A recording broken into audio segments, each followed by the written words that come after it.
Hello everyone, welcome to Oliveboard. I am Anshul and today I'm here to discuss with you some of the most important questions from your Module A of the RBWM paper. This is the first mini marathon in this session. Once you're here, please mark your presence so that I can know. Share this video with your fellow aspirants so that they can also join this session. So here in this session, we'll be covering the whole module A, the most important questions from the most important topics, right? Along with these questions, answers, I will also provide you with the topic explanation, so you'll get the theory as well. Good morning, a very good morning. All right, good morning. Harsh. All right. So let us start. So what I want is you will have the question on your screen. We will read out the question. You answer them 10 to 15 seconds for each of the question, and then we will discuss the correct answer as well as the theoretical aspects. So let us start. Here's the first question, the basic, most basic question from your retail banking and wealth management syllabus. Retail banking evolves from mass retail banking to class retail banking. What distinguishes these stages? So, if you remember, if you know about the syllabus, there are four units in your module A, and the module A holds around 10 to 15% weightage of your total RBWM paper. All right, this question is from your unit 1, which is the introduction to retail banking. Read the statements. Mass retail banking focuses on standardized products for a broad customer base. Class retail banking is exclusively digital banking. Mass retail banking primarily serves the high net worth individuals. Class retail banking offers the customized services to the niche customer segment. So, which statements are correct? You are saying C. Others also please answer. So, if you have followed, if you have seen the summary videos that are available on the YouTube channel, this is the most basic thing, right? Retail banking refers to the banking services provided to the individuals, to the small businesses, low ticket size loans. We can also say micro credit, right? And it has two stages. We start with the mass retail banking, where we are trying to build a broad customer base. We are getting the population on board. Then, from these customers, we identify the high net worth, and those high net worth customers are then provided the personalized services like tax planning, insurance, mutual fund products like this. So, yes, the correct answer is C. 1 and 4 is the correct statement, right? The characteristics of retail banking have been given to you. On the asset side, on the liability side, we have the different products which are created to satisfy the needs of individual customers as well as some small entrepreneurs, small businesses. All right. Next question. How does retail banking differ in its approach to the customer service compared to corporate banking? How is retail banking and wholesale banking or corporate banking different? Retail banking exclusively uses digital channels for customer interaction. Retail banking targets individual customers and small organizations, unlike corporate banking. Retail banking does not offer services like mortgages or personal loans.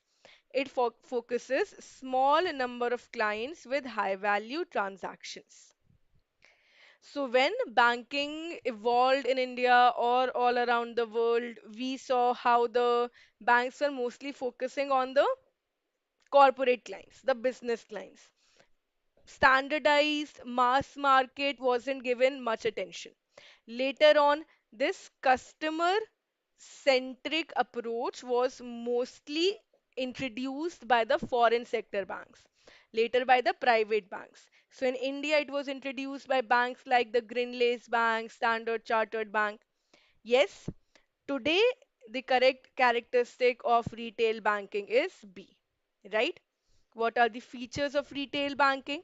It facilitates the banking services targeted at individual customers or small organizations, meets the need of large number of customers that have a well diversified portfolio, focus towards the mass market segment, various customer categories, not only the mass market, but affluent class, high net worth, super high net worth, these are also there. Yes, the correct answer is B. Okay, next question.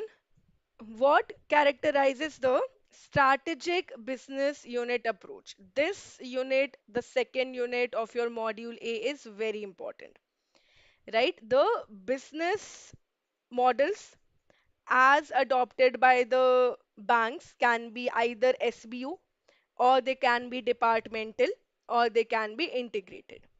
What are the features of the SBU? They operate without any autonomy in decision making.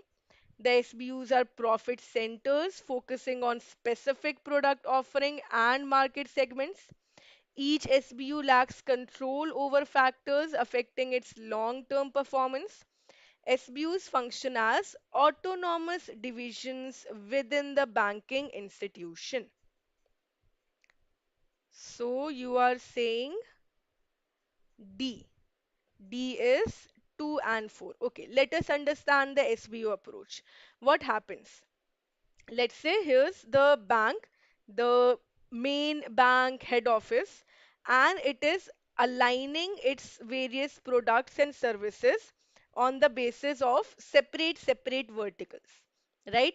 This one branch will be fully focused on retail banking activities, another branch will be fully focused on the corporate clients, another branch for the agricultural customers, another for the MSME.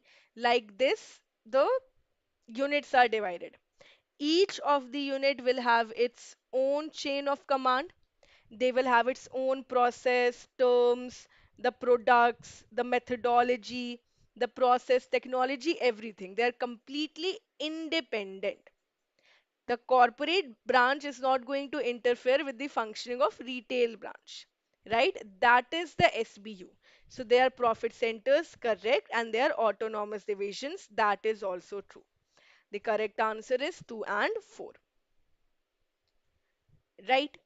And another example, like we have various companies that are engaged in different products. They sell cars, they sell jewelry, also they're involved in textile. They're completely independent. These are the features of the SBU. All right. If we talk about the SBU approach, it is followed by the foreign sector banks, even the new generation private sector banks. The demarcation as an SBU is more a management by objective process. So it is a clear process model. Each unit will have its own product to focus on, its own pricing strategy, its marketing team, finance team, everything will be different for each of the unit, right? So it has a defined business focus. Which banks follow it? Foreign sector and new generation private banks. Next, how do the public sector banks in India typically implement their retail banking model? Do the public sector banks also follow SBU, or they follow any other model? So, through a general departmental approach, by adopting a focused SBU model without integrating retail banking into their overall business plan, or by treating retail banking as an independent entity. A, yes, A is true. So, what do the public sector banks do? They're not dividing the branches on the basis of only one product or on the basis of only one category, right? What they're doing, this is the bank branch. They have different departments: the accounting team, the management team, finance team.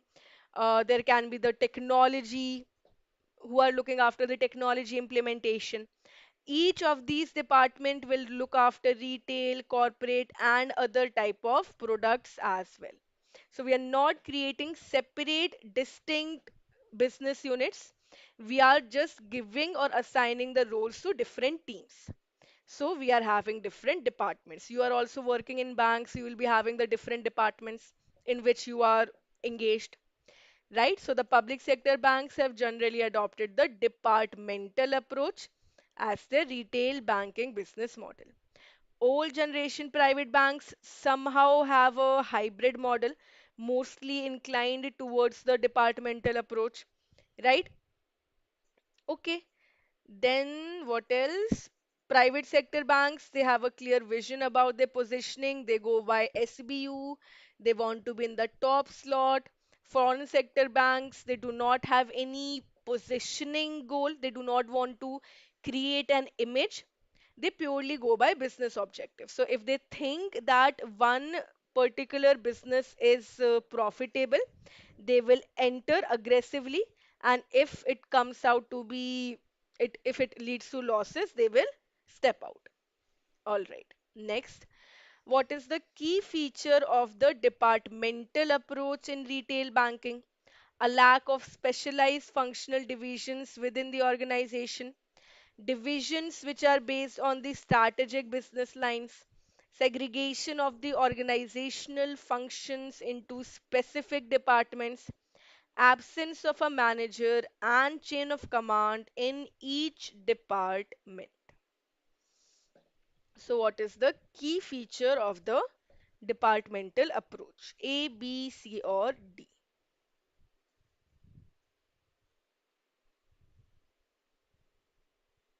What will be the correct answer? A. Lack of specialized functional divisions within the organization. No. Try again. Others also please try to answer.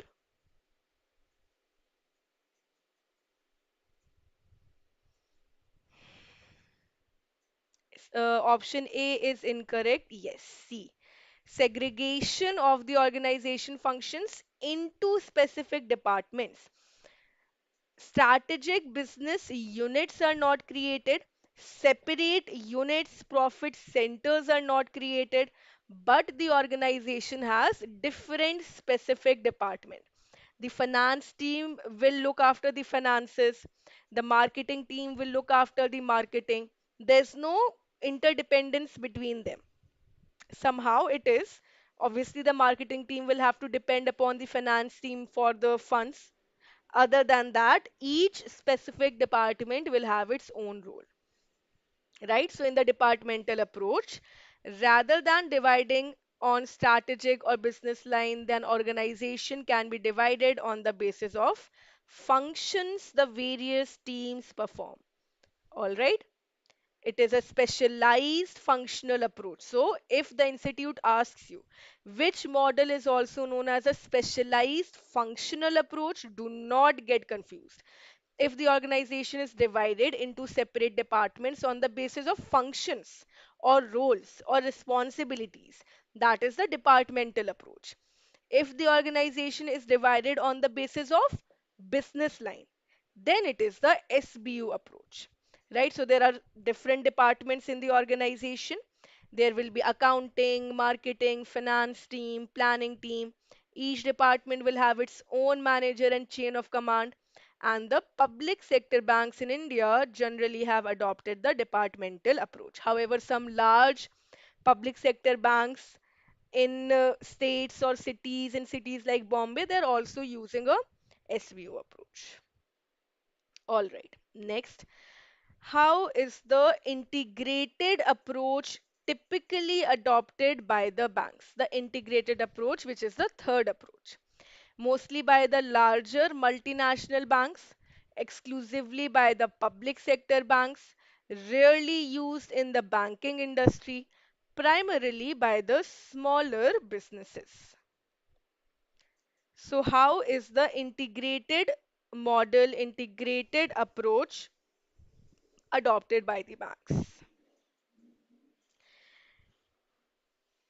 Everyone who's present here, I would request you to please like the video so that others can also have the video, share it with your other friends. Everyone who's present, just like the video. Hit the like button. All right?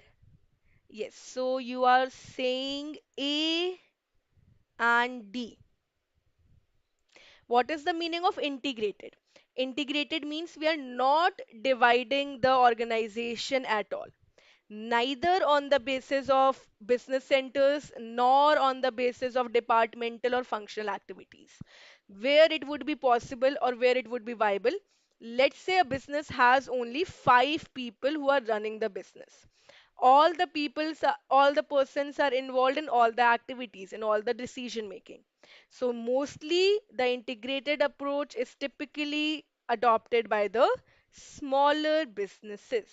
All right, by the smaller businesses. They're not dividing the organization at all, right? It combines all the socioeconomic aspects, adopts a cohesive approach to tackle problems. It is assumed that having a unified business would reduce the risk, increase the profitability through scale rather than having separate entities of each business line. All right. So this approach, integrated approach, is followed by the smaller businesses. I hope this is clear. Raghu, yes, it is clear. All right. Next. What characterizes the approach of the new generation private banks to retail banking? What is the approach of the new generation private banks towards retail banking? Lack of clear vision for positioning, aspiring to be top players across all classes of banks, conservative customer and business initiatives, aggressive positioning, and technology standards. So, what will be the correct answer?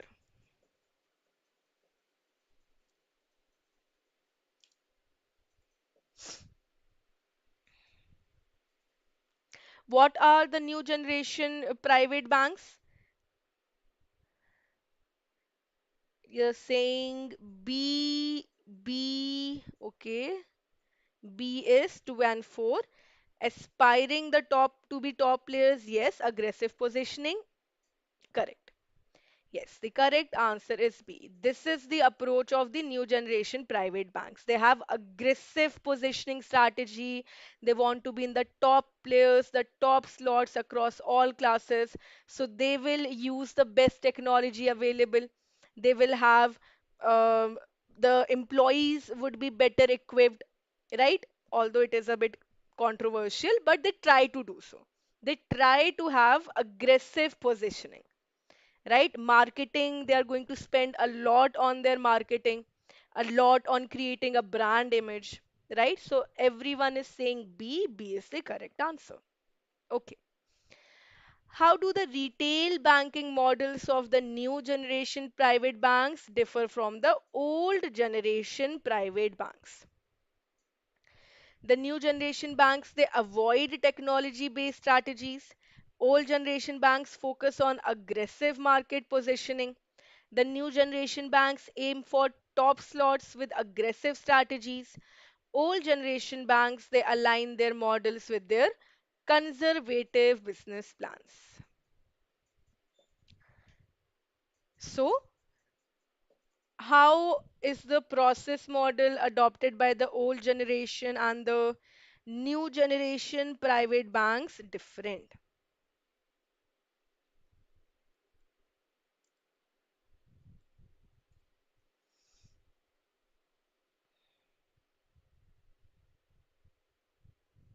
So, yes, correct. The correct answer is D, right?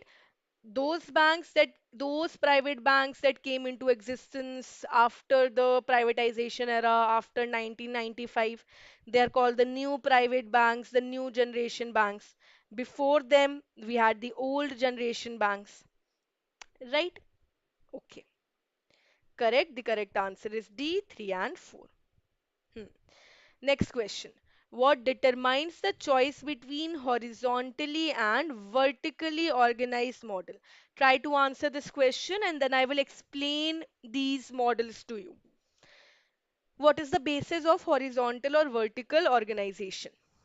The level of customer information available on a single platform, the bank's preference for traditional banking methods, the geographical location of the bank, the range of products and services offered across asset and liabilities. So, what is the basis of determination of a horizontal and a vertical model?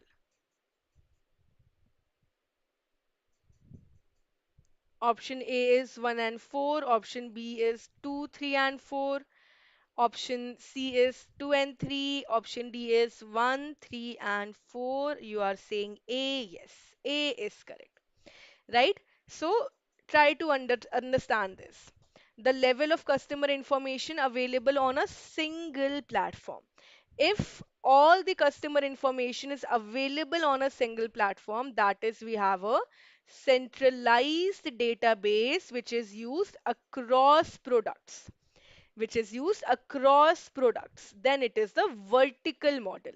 So again, I use this scale to understand these models. On the extremes, we have the vertically organized and horizontally organized. In between, we have the predominantly vertical and predominantly horizontal.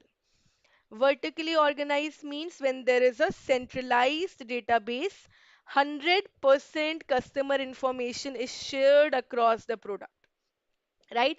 Home loan, deposit products. So it is useful for cross-selling and upselling, right? Horizontal model, on the other hand, end-to-end processing of each of the product line. Here, the information that we have on the home loans, we are not going to use it on the liability side. Or we can take any other example, right? So it is 0% customer database sharing, end to end. So customer wise is the vertical model, product wise is the horizontal model. Predominantly vertical and predominantly horizontal, they come in between, the gray area, neither black nor white. So if let's say the bank is offering 10 products, out of the 10 products, 8 have this centralized database, they're sharing it across, and for 2 products, end-to-end processing is there. So it is mostly vertically organized, mostly, maximum. Predominantly horizontal means if out of 10, 2 products have the customer database integration and 8 are using end-to-end processing, then it is predominantly horizontal, that is mostly. Maximum product oriented with some modularization, some database integration for a few products. I hope these four models are clear because mark my words, every time the institute asks questions, there are a very there's limited topics from module A that are asked by the institute. All of those topics we are covering today. All right, so this is the explanation. Horizontal or vertical model depend upon the level of customer information available in a single platform, right? Which banks can use to offer multiple products or services across asset, liability, and third party. Horizontal model is a modular structure using different process model for the different products, end-to-end solution product wise.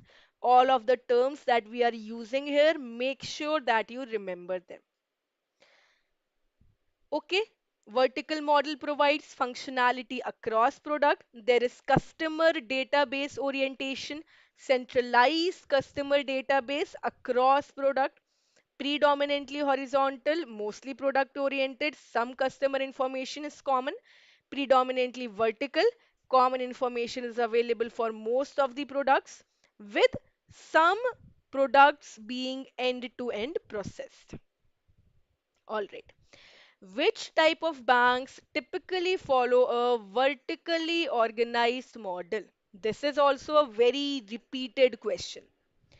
Most public sector banks, the new private sector banks, old sector banks in certain regions, and the foreign banks. So, is it 1, 2, and 3, 2 and 4, 2 and 3, or 1, 3, and 4? Which category of banks they follow the vertically organized model? Try to answer this question. And everyone who has newly joined us, please like the video, share the video so that it can reach to the maximum aspirants. You are saying D, 1, 3, and 4. Do public sector banks have the vertical orientation?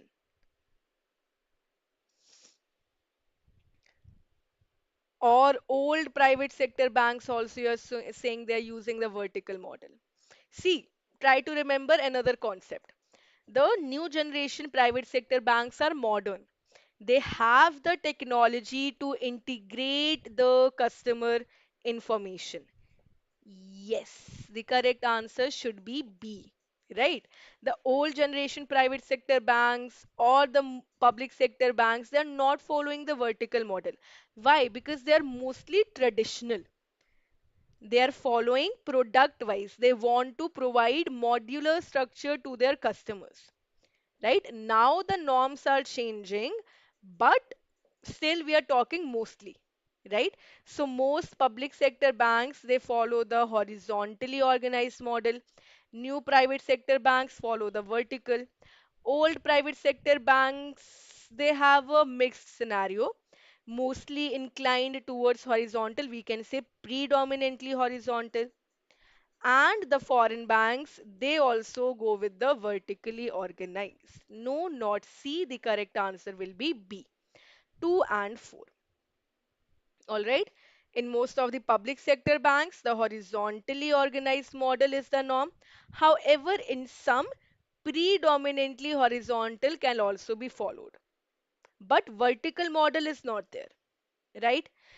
They reflect some level of common customer information for some products. So either horizontal or predominantly horizontal. In one of the PSBs based in the West, not in India, but in the West, the predominantly vertical organized model was also found. The scenario is mixed in the old private sector banks. They mostly go with a hybrid model, right? New private sector banks, they follow the vertically organized model, and the foreign banks also, they will either go with vertical or predominantly vertical. All right. So the correct answer will be B. Okay. 2 and 4. I hope this is clear. Ashish, Raghu, you answered D, C. I hope this is clear, right? Why B is correct? 2 and 4. Clear?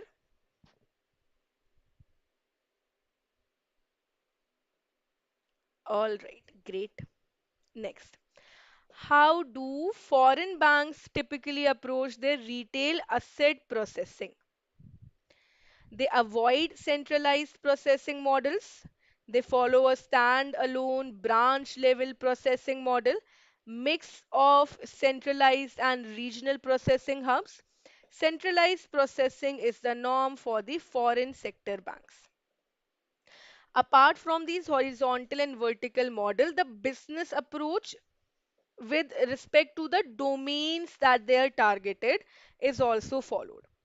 We have the segmented approach, we have the geography based approach, and the classification based approach. Segmented approach where the branches are classified based on the business potential. SBU approach. Profit centers, priority centers, general centers, resource centers. That is the segmented approach.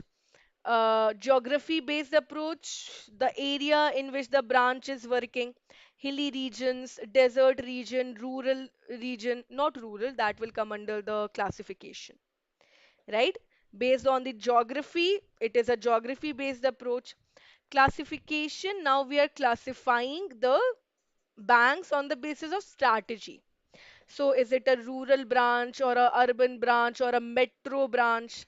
Accordingly, they will have different strategies. So, what is the strategy adopted by the foreign banks for their retail asset processing? You are saying B, they follow a standalone branch level processing model.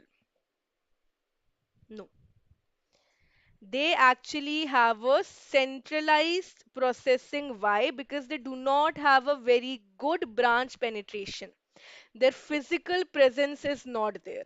They have only a few branches in India and they are the wholly owned subsidiaries, but mostly they are oriented in the home country, right? So, what they will do, they will have a centralized processing center. The smaller branches will be associated with them, mixed of centralized typically, mostly what is the model adopted by the foreign banks. So typically the centralized processing is the norm. Mostly the foreign banks they go with centralized processing. What is centralized processing? There is the retail loan processing hub or center in the middle. Various small branches are connected with it. These small branches resource they will source the applications, forward it to the RLPC that will process the application, sanction the loan, disbursement, monitoring, and so on. Right? So these are the three models that are adopted: the segmented, geography based, and classification. We have C model in the bank. You have centralized model, right? Centralized model.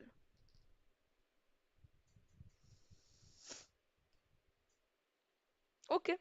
Scenario can be mixed, but this is what is given in your book, so you'll have to follow it. All right, next question. How do public sector banks how do public sector banks typically approach their technology implementation? Now, there can be two things. Either the banks can have their in-house technology, in-house processing, or they can outsource their technology. Okay? So either they can have their technology that they own or they can have outsource. Outsourcing means employing third party organizations to provide technology solution or any other function. In-house means everything will be owned. If technology is there, it will be owned by the bank. Every function will be performed by its own full-time employees. So you're saying B, B, yes, correct. Using in-house model with partial outsourcing. Most of the functions are performed in-house only. Partial outsourcing means DSAs can be appointed for selling the credit cards. Call centers can be appointed on a tie-up arrangement. All right, so public sector banks, they mostly have the in-house model with partial outsourcing. What about the other banks? In case of the old private sector banks, they follow the outsourced model for technology. Then, in case of new private banks, predominantly outsourced, some partial in-house model is also followed. And in foreign banks, outsourced model is mostly adopted. Why? Again, because they do not want to create a physical infrastructure in our country. All right. Again, it could be different in your bank, Tarun, right? But this is what is given in your book. All right. Questions from Unit 4, which is the most important unit from your Module A. Okay. Which of the following statements correctly describe profitability? Profitability is solely determined by the amount of profit a company makes. It is a measure of how efficiently a company uses its resources to generate profit relative to its expenses. You are in HSBC. That is great. Okay. Third statement, profitability compares a company's profit with its overall revenue and costs. A company with higher absolute profit is always more profitable. Oh, you're Harsh, right? You have joined from your friend's system, right? You're Harsh. That's what I was thinking, right? So, which statements they correctly describe profitability? Is it 1, 2, and 3, 2 and 4, 2 and 3, or 1, 3, and 4?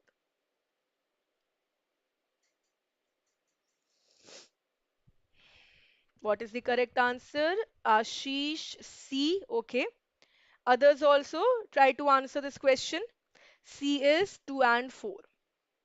The unit 4, branch profitability, it has the theoretical aspects, it also has numerical aspects. Today we'll be covering mostly the theoretical part. For the numericals, we will have a separate session.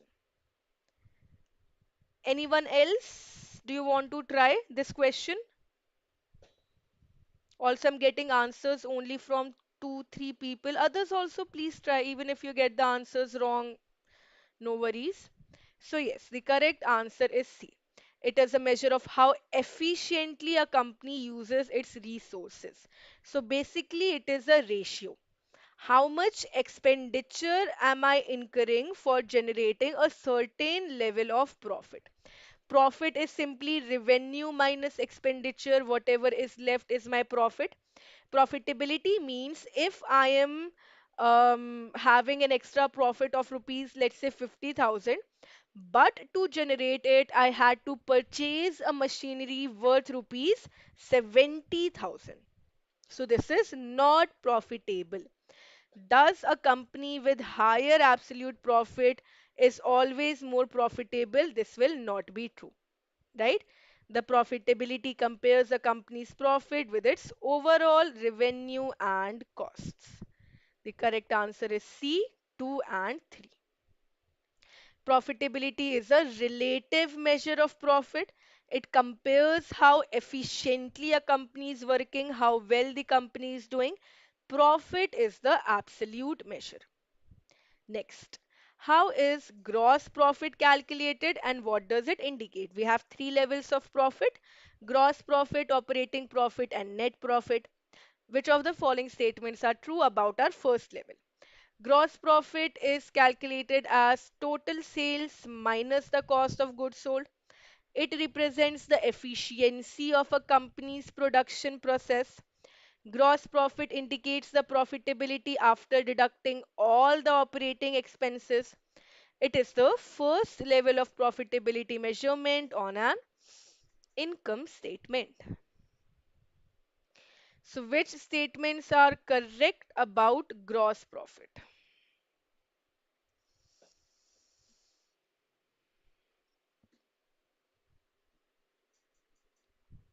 D. D is 1, 2, and 4. All right. Others also please answer. D. Swarna is saying D. Yes. So the correct answer is D. Great. Right? So what is gross profit? It is the first level of profitability. It is simply sales minus cost of goods sold. In our income statement, sales is the first thing that is mentioned. Cost of goods sold is generally listed just below it, right? So that is gross profit. So if let's say my total sales are 50 crore rupees and my cost of goods sold incurred is let's say 23 crores, so the remaining 27 will be my gross profit. How do you calculate the gross profit margin? Simply divide the gross profit by the total sales to have the gross profit percentage. All right, so the correct answer is 1, 2, and 4. Next, Which of the following correctly describes the relationship between gross operating and net profit? Gross profit is always higher than the operating and net profit. Gross profit is net profit is typically higher than the gross profit. Operating profit is calculated after deducting expenses from the gross profit. Net profit is the residual profit after all the expenses, including operating expenses, taxes, and interest. So, what is the relationship between the three levels of profit? 1, 2, and 3, 2 and 4, 2 and 3, or 1, 3, and 4? D, yes. First statement is correct. Why? Because gross profit is directly total sales minus cost of goods sold. From that, to get at the operating profit, we are deducting from the gross profit the operating expenses, selling, general and administrative costs, salaries paid to the employees, electricity bill that has been paid, machinery costs, right? Packaging material. These are the SG and A. So obviously this value will be less than the gross profit. To calculate the net profit, we have to subtract from the operating profit all the expenses, taxes plus interest. So it will be the smallest, the least remaining value, right? So the correct answer is D. Yes, the second level of profitability is operating profit, calculated by deducting the operating expenses. The direct expenses are deducted when we are calculating the gross profit. Operating profit looks at the profitability after selling general administrative cost, net profit after taxes and interest. So the final profit that is left is the net profit. Okay. What differentiates profit from profitability in the context of business? Profit is a relative measure. We have already done this. Profitability is absolute. Profit is calculated as total revenue minus total expenses. Profitability is measure of efficiency in relation to the size of business. Profitability compares a company's profit to its resources and investment. What is the correct answer? Which statements are correct? Quickly answer. Quickly give your answers.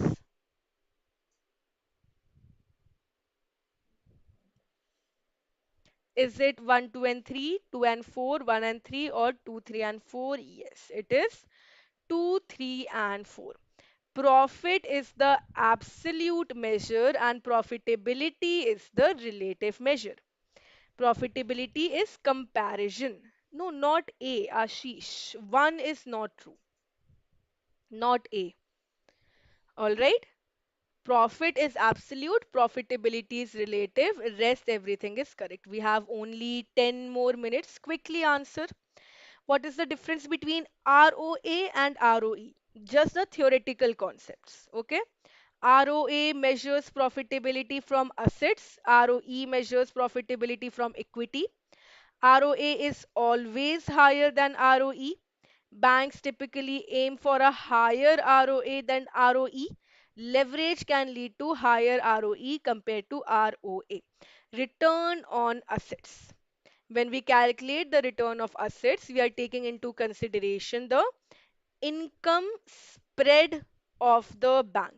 So the income which is earned on their assets minus the income that is paid, interest that is earned on the assets minus the interest which is paid on liabilities. This is the total interest rate spread, right? It will tell us the return on assets. So the bank asset divided by the bank capital, right? That is for our equity. And for our return on assets, what we are doing, this net income that we calculated, we are dividing it by the average total assets. So The correct answer will be B. Yes, 1 and 4. Great. Right? 1 and 4. Banks, they typically aim for a higher ROE. It is the ROE in which the banks are actually interested in. It is telling us what is the returns on the capital that the bank has. Right? ROE is the return on the capital that the banks have. Right? The net income generated from the bank capital. Net income from the bank capital. All right, remember these two things. How are net interest income and interest rate spread related in banking? Net interest income is the difference between interest received on asset and the interest paid on liability. Interest rate spread is calculated as the difference between the average interest rate earned on assets and paid on liabilities. A higher interest rate spread always leads to a higher net interest income. Net interest income is unaffected by the changes in interest rate spread. We already discussed this, right? What is the net interest income? Already done. Interest which is received on asset minus the interest paid on liabilities. Interest rate spread means the difference. If I can charge a higher rate of interest on my assets and if I'm paying a lower rate of interest on my liabilities, then this interest rate spread will be positive. Spread means the difference, and yes, the correct answer is A. Okay. What is interest rate spread? The average interest rate received on asset minus the average interest rate paid on liabilities. It is also known as the interest spread. Net interest income is the actual interest received on asset minus the interest paid on liabilities. Assets are the interest earned on securities and loans, and liabilities are interest paid on the deposits and the borrowings that are made by the bank. All right. How does leverage impact a bank's? I need to log off. No worries. No problem. You can continue. You can watch the recorded session. We are almost going to end. All right. Thank you for attending, Harsh. And you have answered almost all the questions correctly. So good, great going with your preparation. All right. Leverage. Leverage increases a bank's profit potential by using more liabilities to fund asset. Higher leverage always results in a higher long-term stability for the bank. Leverage can amplify the losses as well as profits. Using leverage decreases the risk of capital loss. What is leverage? Why do we need leverage? Because the interest rate spread is not very wide. It is regulated by RBI, right? RBI, the banks cannot charge a very high interest on their asset, or they cannot offer less than the minimum on the deposits. So it is limited. Interest rate spreads are not wide. Bank can earn more net interest income only by increasing the number of loans. So when the banks, they increase the number of loans, this is known as leverage, right? When the number of loans is more than the bank capital, it means that the bank is using leverage to finance, and the correct answer is C, 1 and 3. However, if we keep on giving easy loans on lower interest rate just to have more income, it can lead to capital loss, right? So using leverage increases the risk of capital loss. Higher leverage does not result in long-term stability. It can result in instability if the loans are on easy terms and the borrowers, they default. So what is leverage? How much assets are created in comparison to the bank capital? Last question for today. What lessons can be learned from the Lehman Brothers bankruptcy? High leverage can lead to significant risks and potential bankruptcy. Banks should rely solely on their financial models to manage risk. A leverage ratio greater than 30 is generally safe for financial institutions. Regulatory oversight is crucial in managing risks associated. What happened in the Lehman Brothers crisis? In USA, what did the Lehman Brothers did? They gave out easy loans, easy mortgages on the home loans, right? But what happened? All the borrowers they defaulted, and the Lehman Brothers' entire capital was wiped out. So they had a leverage ratio greater than 30. That means they were using bank assets. If the bank capital was 100, they were using the bank assets, creating it 300. So only a drop of 5% was possibly necessary to wipe out the capital, and that is what happened. All right. So a high leverage can lead to significant risk and potential bankruptcy, yes. And banks should rely solely on their financial models to manage risk. That is not completely true. Incorrect. A leverage ratio greater than 30 is very unsafe. Maximum leverage ratio that is fixed by RBI is around 10 to 12, and a regulatory oversight is necessary. So, yes, the correct answer will be B. All right, 1 and 4. This is what happened with the Lehman Brothers. It is also known as the subprime mortgage crisis. The subprime mortgages, they defaulted on the mortgages in large number. The value of the securities, it fell. Large losses combined with outsized leverage ratio declared the Lehman Brothers declared bankruptcy, and it led to a worldwide recession. That is all for today. We have completed these most important topics, and I'm very happy with your preparation.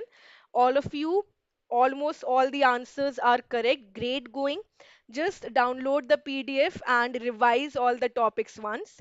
Those who haven't yet joined us in the classes, you can join the crash course, which have already started.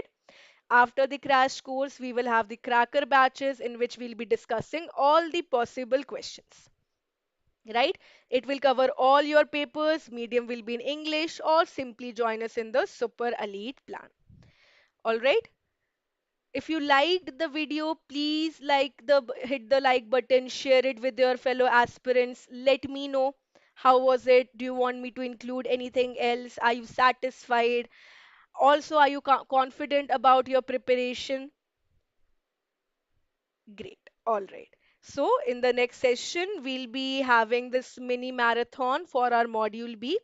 You'll get the notification for that. Just subscribe to the Oliveboard JIB CIB English Medium channel and you'll get these sessions. Like the video, share the video, subscribe to the channel. Thank you so much for attending, and I will meet you in the next session.